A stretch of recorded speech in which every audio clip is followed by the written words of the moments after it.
Bike ચોરી કરવા special ચાવી બનાવી અને 15થી વધુ સ્પ્લેન્ડર બાઇકની ચોરી કરી. પોલીસે 4,65,000ના મુદ્દામાલ સાથે દીપક ઉર્ફે અર્જુન રઘુનાથ સિરસાટને ઝડપી પાડ્યો. સુરત શહેર ક્રાઇમ બ્રાન્ચે એક મોટા આંતરરાજ્ય વાહન ચોરીના ગુંડાને પકડી પાડવામાં સફળતા મેળવી છે.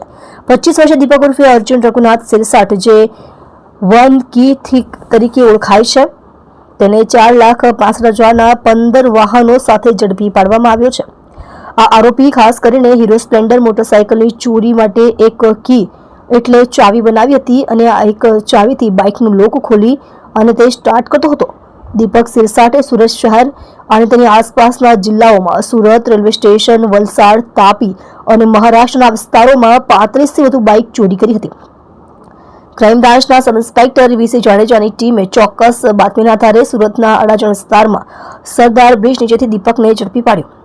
વન કી થીફની ટેકનિક ડીસીપી ભાવેશ રોજિયાએ જણાવ્યું હતું કે આરોપી સ્પ્લેન્ડર બાઇકની ચોરી માટે પોતાની પાસે રહેતી એક ચાવીનો ઉપયોગ કરતો હતો, જે દરેક બાઇકના લોકને અનલોક કરી શકતી હતી. તે ચોરી કરેલી બાઇકને સુરતના જુદા જુદા વિસ્તારોમાં છુપાવી રાખતો હતો અને પછી મોટા પાયે વેચાણ માટે મહારાષ્ટ્ર લઈ જતો હતો.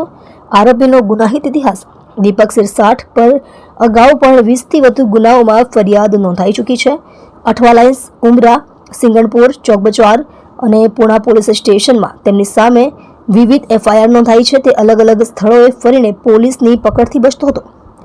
કબજે કરાયેલો મુદ્દામાલ: ક્રાઇમ બ્રાન્ચે કુલ 15 ચોરી કરેલી બાઇક કબજે કરી છે, જેની કુલ કિંમત રૂપિયા 4,65,000 થાય છે. આ બાઇકો જુદી જુદી જગ્યાએથી હાથ ધરાઈ છે, જેમાં સિંગણપુર, વલસાડ અને તાપી જિલ્લાઓના કેસ શામેલ છે.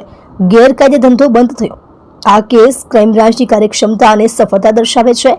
વનકીનો ઉપયોગ કરીને દીપક સિરસાટ અનેક વખત લોકોને મોટી આર્થિક ખોટ પહોંચાડી ચૂક્યો હતો, પણ આ તકે તેને ઝડપી પાડવામાં અનેક બાઇક માલિકોને રાહત મળી છે. દીપક સિરસાટને કોર્ટમાં રજૂ કરીને વધુ રિમાન્ડ લેવામાં આવી રહ્યા છે. પોલીસ દીપકને મળેલી ચાવીથી ચકાસણી કરી રહી છે અને તેના નેટવર્કમાં સંડોવાયેલા અન્ય શખ્સોની પૂછપરછ શરૂ કરી છે. આ કિસ્સાઓ સુરત શહેરમાં મોટર બાઇક ચોરી ગુનાની ગંભીરતા અને તેના પર કડક પગલાં લેવાની જરૂરિયાતને રેખાંકિત કરે છે. તમે જોઈ રહ્યા છો કેપી ન્યૂઝ ચેનલ રફીક શેખની સાથે.